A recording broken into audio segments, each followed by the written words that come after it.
reírse de las cosas de la gente. Bueno, decía que en esta mañana vamos a tener la meditación. Creo que lo anecdótico, bueno, no es lo anecdótico. Hemos visto ahí el encabezamiento, ¿no?, que a veces ponen los editores de la Biblia. Jehová envía codornices.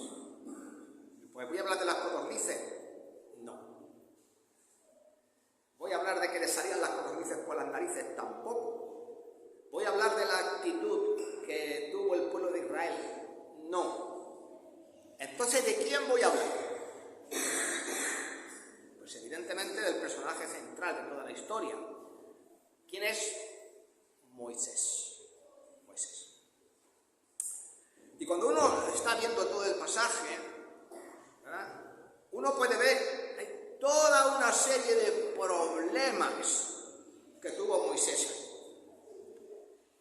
Porque este hombre llegó a desalentarse por todos los problemas que estaba soportando mientras iba conduciendo, ¿no?, a todos los hijos de Israel hacia Canaán. Y a medida que los problemas iban aumentando por causa del pueblo, pues el desánimo, ¿no?, que él estaba experimentando, pues también iba increciendo.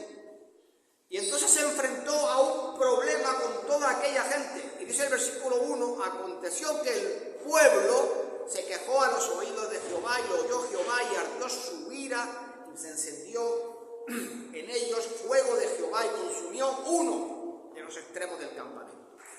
Y entonces el pueblo clamó a Moisés, y Moisés oró a Jehová, y el fuego se extinguió. Y llamó a aquel lugar Tabera, hoguera, ¿no?, porque el fuego de Jehová se encendió en ellos.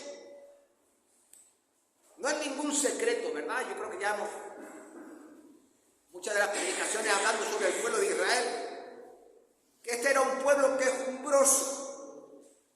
Nunca estaban contentos con nada.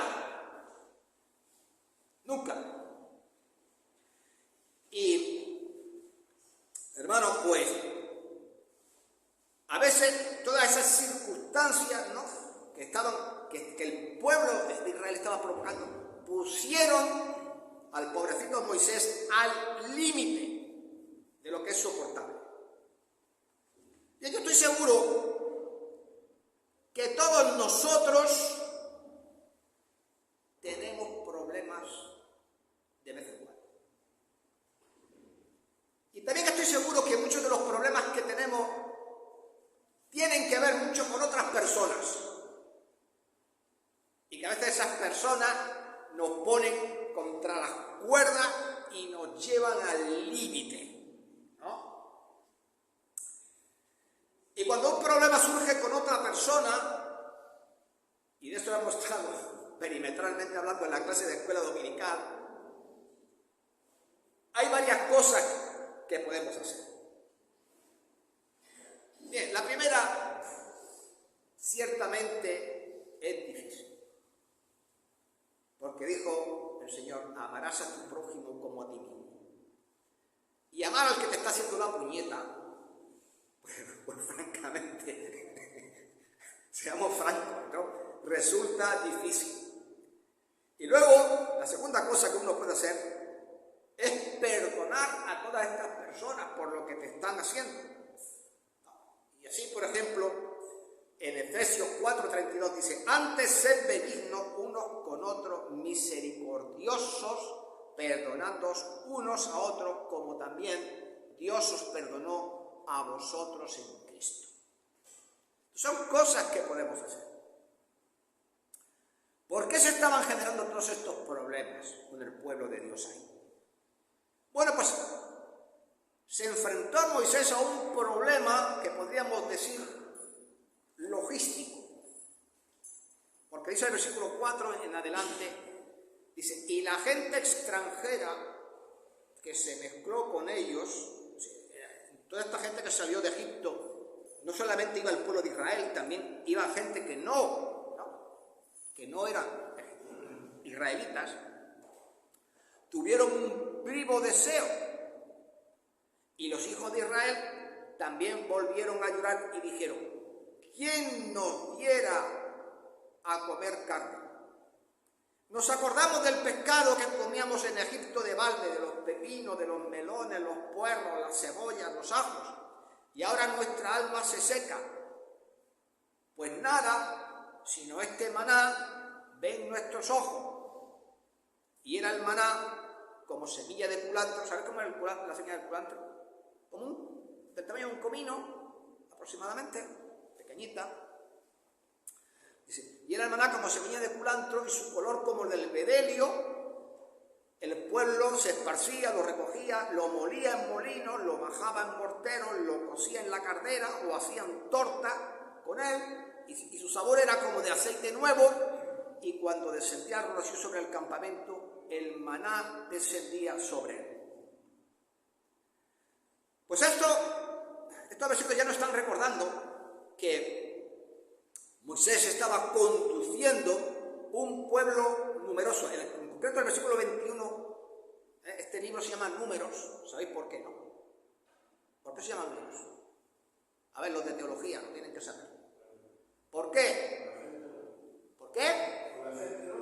Porque hicieron un censo. Eso se llama Números, hicieron cuentas.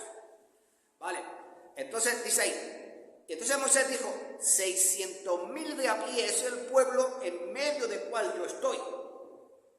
Esto quiere decir que el pueblo que salió de Egipto eran 600.000 personas aproximadamente. Eran muchos más. Porque vosotros sabéis que cuando los judíos cuentan, solamente cuentaban a los varones. Las mujeres en aquel tiempo ni pinchaban ni cortaban. Entonces el censo de los varones. Como poco, pues habrá que poner otras 600.000 mujeres.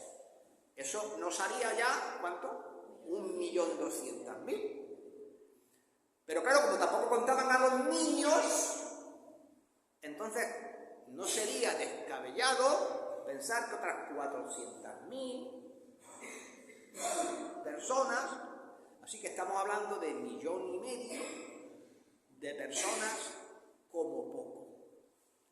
Y hay gente que piensa que incluso 2 millones y más, ¿no? Eso según como uno puede ver. Bien, entonces, como podéis ver, dice que este pueblo era muy numeroso. Y por supuesto, cuando iban en el desierto, y que yo sepa, en un desierto, ¿qué es lo que crece? Pues con mucho abrojo y espino, y no poco más. Entonces, ¿qué pasa? Todo el mundo sabe que mientras estuvieron en el desierto, Dios les estuvo proveyendo de maná. Y se hartaron de comer maná. Y lógicamente intentaban hacer lo posible para que aquel maná se asemejase en algo a lo que comían en Egipto. Y por eso hemos leído en el versículo 8 que el pueblo se esparcía, lo recogía, lo molía en los molinos, lo majaba en los morteros, lo cocía en la cardera, hacían torta y su sabor era como aceite nuevo. O sea, intentaban cocinarlo de diferentes maneras, ¿no? Para no que fuese siempre exactamente comer las mismas cosas. Pero a pesar de todo eso, continuaron quejándose. Y eso me recuerda cuando yo era un niño pequeño. Y llegaba mi madre y ponía un plato de lentejas. Y seguro que los que tienen niños pequeños y les ponen lentejas, seguro que para el niño comer lentejas no es el plato favorito. ¿El niño qué quiere? Papas fritas. ¿Sí o no? Y hamburguesas. Que le pongan hamburguesas. Pero no lentejas, mismo. Entonces, ¿qué hace mi madre? Pues para que las lentejas fuesen diferentes, las hacía puré para ver si me las comía. Cuando ella me echaba una cucharada de aquello en la boca, ¿no? Pues esto mismo.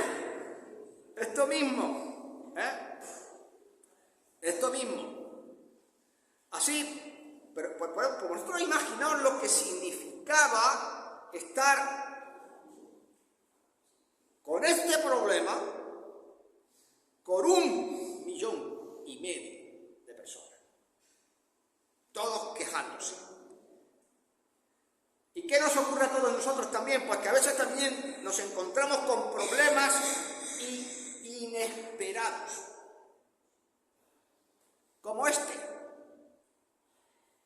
A veces tiene un problema de salud, a veces tiene un problema económico, a veces el problema es un hijo, a veces el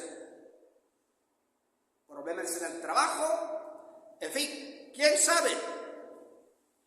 Todo el mundo pasa por una mala racha, pero creo que hay que recordar una cosa, como también aquí está claro, que Moisés se olvidó. Moisés no le dijo, Dios no le dijo a Moisés, tú te vas a encargar de darle de comer al pueblo de Israel. Como ya os podéis imaginar, para una sola persona darle de comer a 1,5 millones de personas es imposible. ¿Quién se encargaba de esto? Dios. Todos los días, nada más amanecía, aparecía el maná. Y la gente tenía que recogerlo el de aquel día. No se podía ni siquiera guardar de un día para otro porque se podría. ¿Vale? Entonces lo cocinaban y lo preparaban. Y había una excepción, ¿no? Cuando llegaba el viernes, recogían ración doble, y ese día, no sé, curiosamente el maná no se pudría. Así era como Dios estaba trabajando, proveyéndole al pueblo por Dios, por fe, día a día, lo que necesitaba. Entonces, hermanos, es siempre lo que se puede ver aquí, es que es Dios quien provee. Es Dios quien provee. Y esto es algo en lo que todos necesitamos confiar. Dice la Escritura en Filipenses 4, versículo 6, dice, por nada estéis afanosos, sean conocidos vuestras peticiones delante de Dios en toda oración y ruego y con acción de gracia. Y la paz de Dios, que sobrepasa vuestro entendimiento, guardará vuestros corazones y vuestros pensamientos en Cristo Jesús. Y luego más adelante en el 19 dice, mi Dios suplirá todo lo que os falta, conforme a sus riquezas en gloria en Cristo Jesús. Ahora bien, también es verdad que puede que lo que Dios te dé, y esto a veces pasa, no sea lo que tú quieras. Claro, Dios siempre nos da lo que es más conveniente. Para mí era más conveniente comer lentejas, pero yo prefería patatas fritas con filete, o hamburguesa, o cualquier otra cosa que comen los críos, ¿no? Entonces, lo que Dios les dio este maná para que ellos pudieran atravesar el desierto, pero claro, no era lo que es. Después de un tiempo, no era lo que ellos querían. Y comenzaron a quejarse. Y entonces ocurrió otra cosa. En todo este contexto, Moisés se enfrenta con un problema, no ya de logística, a ver qué le vamos a dar de comer a esta gente, sino con un problema personal. Dice el versículo 10, y oyó Moisés al pueblo que lloraba por su familia y cada uno a la puerta de su tienda. Imagínate tú que llegas al piso donde vive y le tienes que dar de comer a Melilla entera. Y llega el vecino, que estoy harto de maná. Llega el otro, toca otra vez el portero automático. Estoy harto de maná. Y hasta que pase toda Melilla. ¿Cómo acabarías? ¿Cómo acabarías? Pues mira, dice, y la ira, ¿no? De Jehová se encendió, ¿no? En gran manera. Y luego dice también le pareció mal a Moisés. Pero bueno, como tantas veces, se traducen las cosas al castellano, en este caso desde el hebreo, pues una vez más esto le pareció mal a Moisés. No es la frase correcta. La traducción no ha sido muy afortunada. Ahí debería decir, literalmente, Moisés se rompió en pedazos.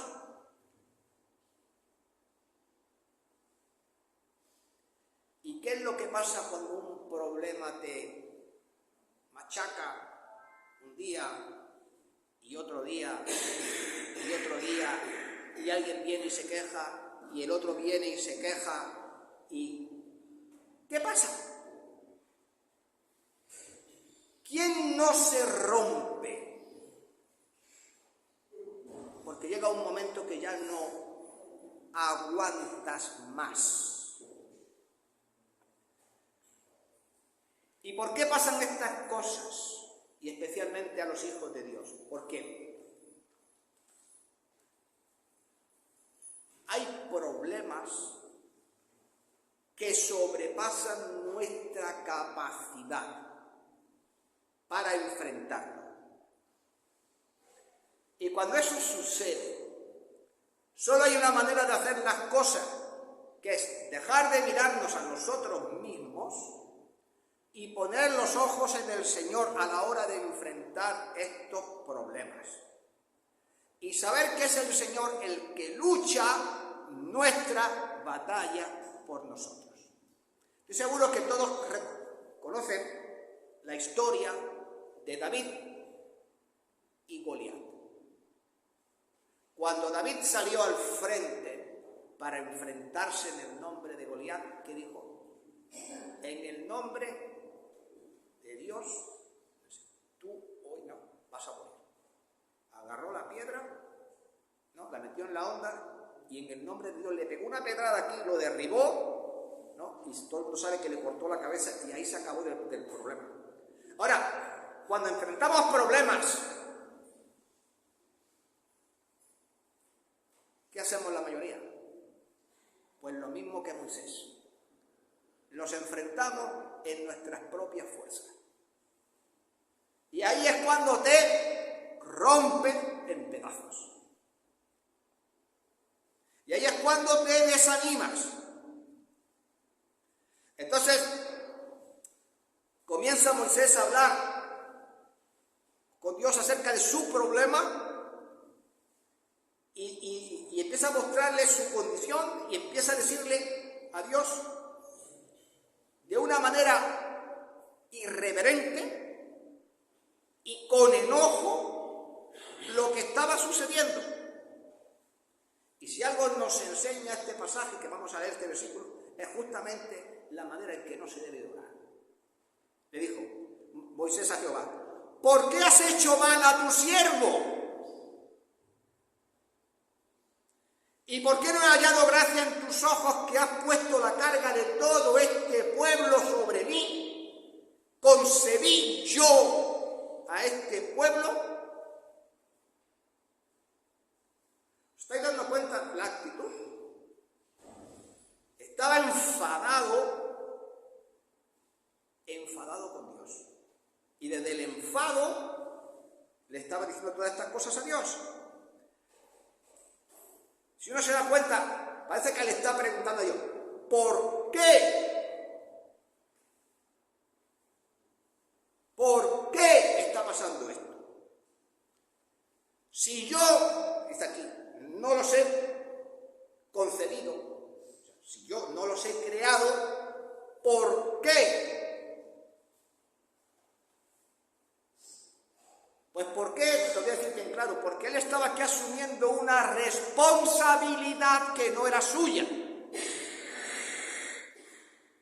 Él quiere asumir la responsabilidad de alimentar al pueblo, pero esa responsabilidad nunca se la dio Dios a él. ¿Entendéis? Y de esta misma manera, muchos de nosotros cuando enfrentamos un problema, decimos cosas semejantes y decimos: ¿por qué yo? O la variante: ¿por qué a mí?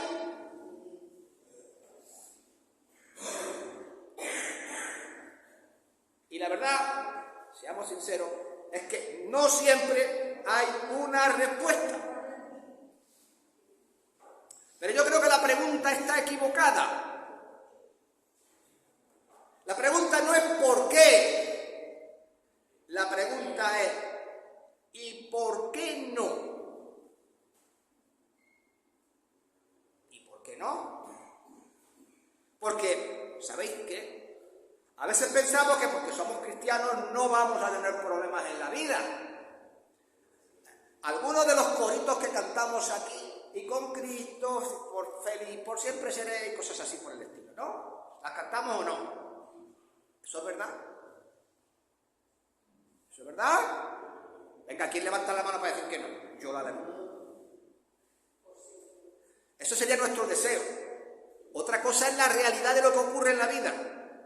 ¿Felices, felices siempre somos? No. Esto está más claro que el agua. Porque ¿qué dijo el propio Señor Jesús? En el mundo tendréis aflicción. Así que te vengan problemas, pues no es nada extraordinario. Y luego Job dijo, el hombre es corto de día y hastiado siempre sin sabores. Ahora, cuando un problema viene, la cuestión no es preguntar por qué. La cuestión a veces es darle gracias a Dios por el problema. Esto cuesta sangre, sudor y lágrimas. Porque hasta que aprendemos que a Dios le tenemos que dar gracias por los problemas, eso llega después de muchos años, seguramente, de ser cristiano. La palabra de Dios dice en Tesalonicenses 5:18, dad gracias en todo, y en todo, es en todo momento, en todo lugar y en toda circunstancia. Incluso cuando las circunstancias no son buenas y hay problemas, dice, porque esta es la voluntad de Dios para con vosotros en Cristo Jesús. ¿Y por qué le tenemos que dar a Dios gracias cuando viene un problema? Porque la pregunta no es más bien ¿por qué? La pregunta cuando viene un problema es ¿qué me quieres decir con esto que está pasando? Porque también tenemos que entender una cosa, que los problemas forman parte del plan de Dios para nuestra vida. Si todo en la vida no fuese de color de rosa, en el momento que te surge una adversidad, ¿qué pasaría? Por pequeña que fuera, tu mundo se derrumbaría.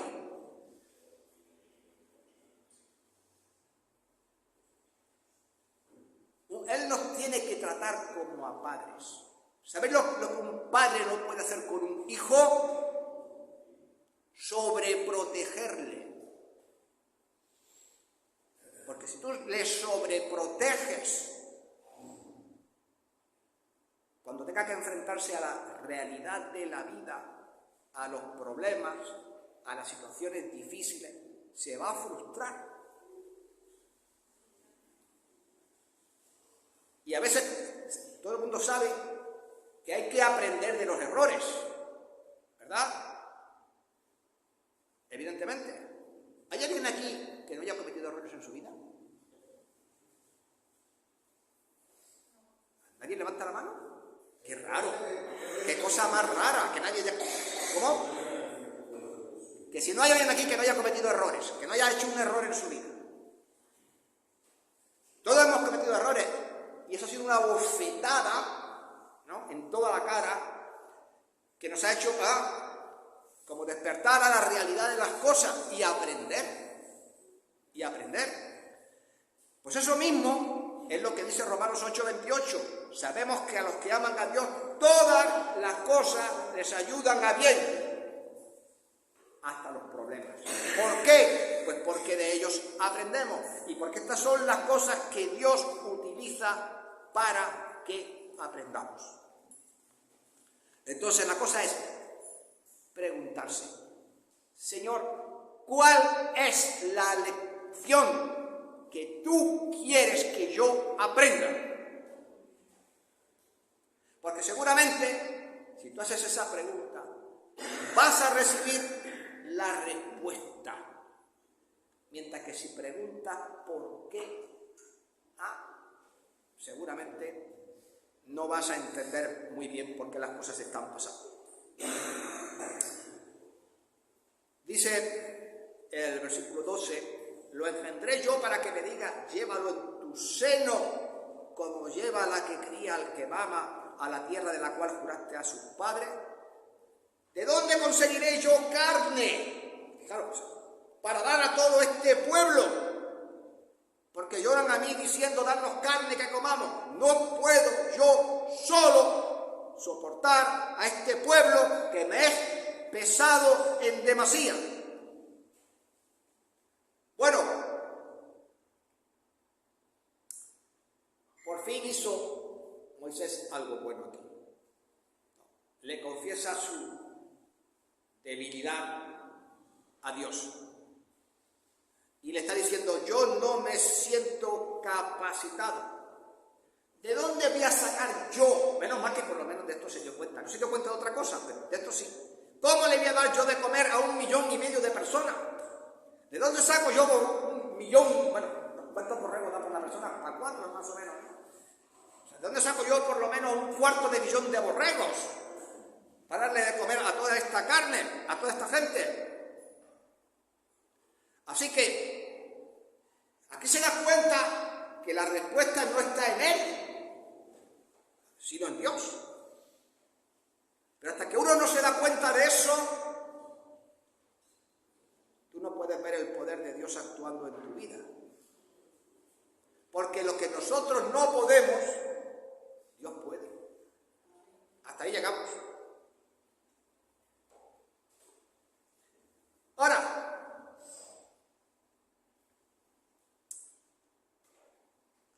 esto lo vio, su incapacidad. Pero hay cosas que no vio. Y en el versículo 15 dice, y si así tú lo haces conmigo, yo te ruego que me des muerte si he hallado gracia en tus ojos y que yo no vea mal. Es decir, como yo no voy a ser posible de buscar 1/4 millón de borregos para alimentar a toda esta gente, como aquí se van a frustrar todos mis sueños, todas mis esperanzas, el ser el líder de Israel, pues antes que eso, quítame Dios la vida.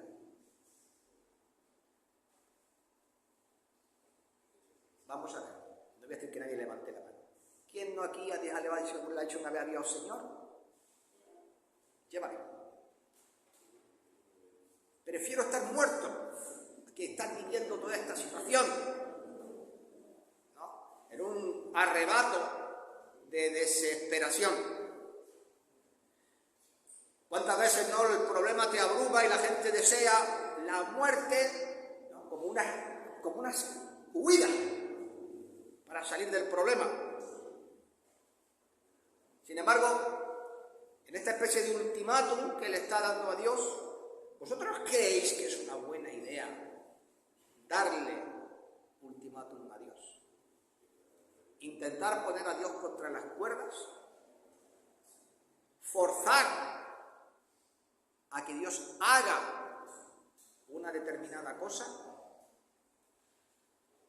No creo que esto sea nunca una buena idea. Lo importante para un cristiano, y hace 2 domingos, o 3, no, ahora mismo no, estuvimos hablando como que Jesús es el centro de la vida. ¿Recordáis? En Colosenses.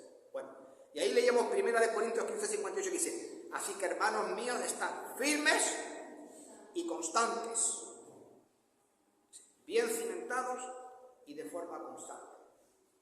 La vida cristiana, hermano, no es una carrera de velocidad donde tienes que correr 100 metros y poco segundos. La vida cristiana comienza desde el momento que te conviertes y hasta el momento que te mueres. Tienes muchos años por delante, normalmente. Entonces, ¿se trata de correr? No. Se trata de ir paso a paso. De poner el pie sobre la roca que es Cristo. y ahí poco a poco ir tomando las decisiones de nuestra vida firmemente asentadas sobre él. ¿Vale? Entonces esto no estaba pasando aquí, porque él estaba poniendo los ojos en los problemas, no en los ojos de Dios.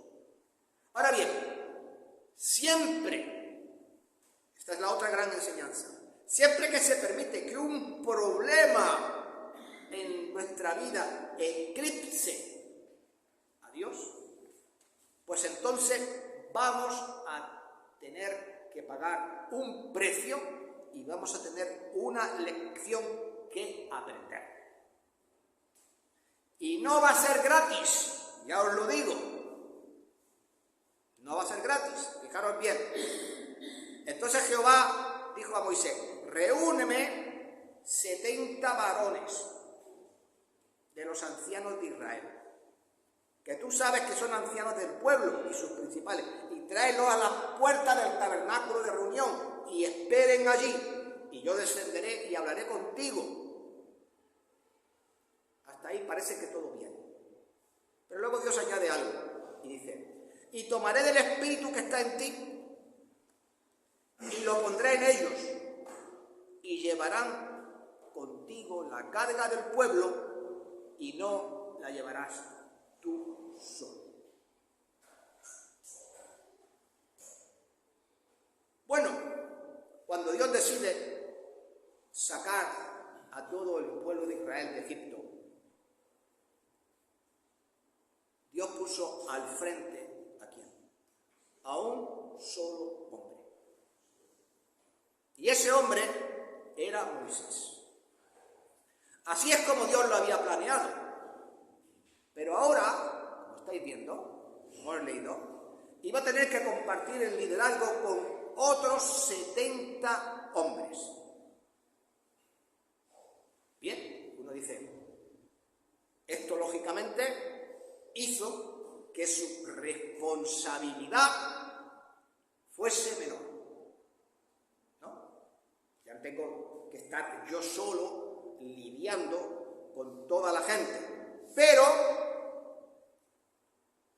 aquí ha pasado algo. ¿Quién salió perdiendo en toda esta historia? Salió perdiendo Moisés. Primera cosa, ¿por qué? Porque si nosotros no estamos dispuestos a asumir la responsabilidad que Dios te ha dado, ¿sabes lo que Dios va a hacer? Pues se va a buscar a otro y lo pondrá en tu lugar. Es exactamente lo que está pasando aquí, porque él se considera incapaz. Entonces, Dios dice, vale, pues me van a nombrar 70. ¿No? Y tú, al frente de ellos, 71. Y esos 71 personas iban a dirigir el pueblo. El mismo número de personas que, por cierto, componen el Sanedrín. El sumo sacerdote para 70. De ahí viene, de esto. Pero yo he dicho que él iba a pagar un pueblo, a pagar un precio. Y sabéis una cosa, el apóstol Pablo siempre se preocupó mucho por no quedarse atrás. Él escribió, sino que golpeo mi cuerpo y lo pongo en servidumbre, no sea que, habiendo yo sido heraldo para muchos, yo mismo venga a ser eliminado. Aquí comparando su vida con una carrera, y él está diciendo, yo me entreno, yo me disciplino, porque yo que he tenido que guiar a otras muchas personas a los pies de Cristo, espero no descuidarme y finalmente en esta carrera acabe siendo el último que entra por la meta. Bien, quiere decir que él se cuidó para ser siempre el apóstol Pablo. ¿Entendéis lo que trato de decir? ¿Moisés se cuidó para ser Moisés? No. Porque leamos en el versículo 25. Entonces Jehová descendió de la nube y les habló y tomó del espíritu que estaba en él y lo puso en los 70 varones ancianos. Y cuando posó sobre ellos el espíritu, profetizaron y no cesaron. Entonces, ¿qué pasa aquí? Que en los versículos 17 y 25 te dice que Dios ungió también a estas 70 personas para la tarea que se les había asignado. Pero, ¿de dónde tomó la unción? ¿De dónde se lo quitó a Moisés? Vamos a decirlo de esta manera. Si Moisés tenía el 100% del Espíritu Santo, le quitó el 70% y se lo dio a los otros. Y él se quedó con el 30%. ¿Quién salió perdiendo?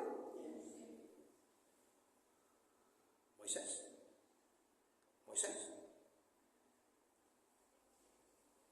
¿Cuál es lo triste de esta historia?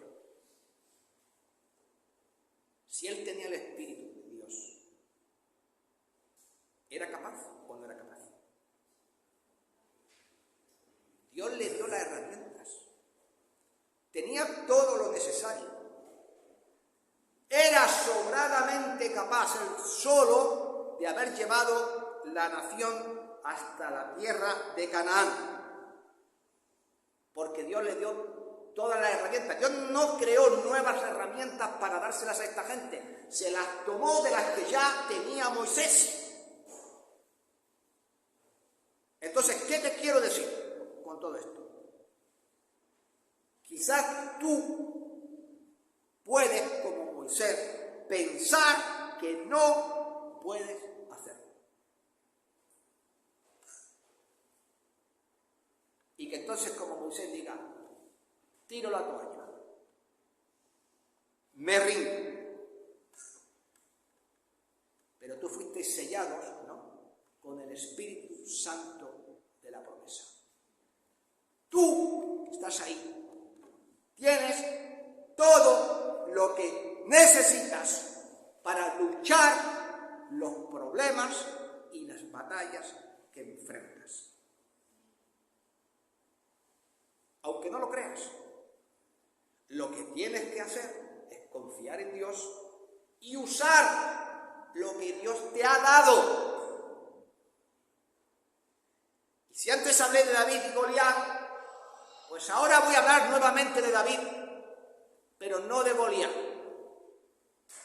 Antes de ir a luchar con Goliat, estaba en la tienda con el rey Saúl. Y David era un muchacho de 15 años, que era ¿qué era? Pastor de ovejas. ¿Sabéis qué arma usaban los pastores para alejar los lobos y las fieras que no atacan? Una honda y una piedra. Estando allí en la tienda con Saúl, le dijo, este hombre es un hombre de guerra, no sé qué, no sé cuánto, bla, bla, bla, bla, y está hablando de Goliat y todo lo que era Goliat. Le dice, toma, ponte mi armadura. Y le pone la armadura. ¿Y cómo iba el pobre David caminando con la armadura de Saúl? Pues como un pato mareado. No podía con ella. Entonces la tiró y fue a la batalla ¿con qué? Con una honda,